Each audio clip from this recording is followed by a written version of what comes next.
আমি কি করবো এসব শুনে? আরে ফাটা যখন আমার দোকান রেজাল্ট দেখতে এসেছিল তখন দোকানে খুব ভিড় ছিল বুঝলা, তাই তাড়াহুড়ো ঠেলায় আমি টুনটুনি রেজাল্টটা ফাটাকে বলেছি। আসলে টুনটুনি হয়েছে স্কুলের মধ্যে ফার্স্ট বুঝলা। ঠিক কি বলিস? টুনটুনি স্কুলের মধ্যে ফার্স্ট হয়েছে? আর আমার দাদু ভাই কি হয়েছে? ও কি সেকেন্ড হয়েছে?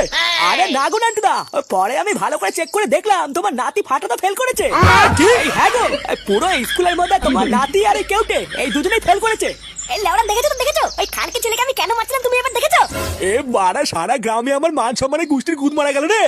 চোরের বাচ্চা ভেবেছিলাম ফার্স্ট হবে, আর ফেল করে কি সারা গ্রামের সামনে আমার নাক কেটে ফেললো। এই মারা তুমি দাঁড়াও, ওর গাড় এবার আমি ভাঙছি।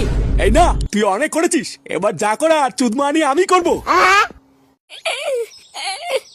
এই দাদু ভাই, তুমি আর চিন্তা করো না বুঝলা, তোমার বাবা আর তোমাকে মারবে না। এই সত্যি দাদু?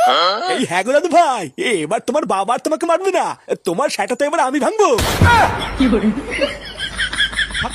কি hore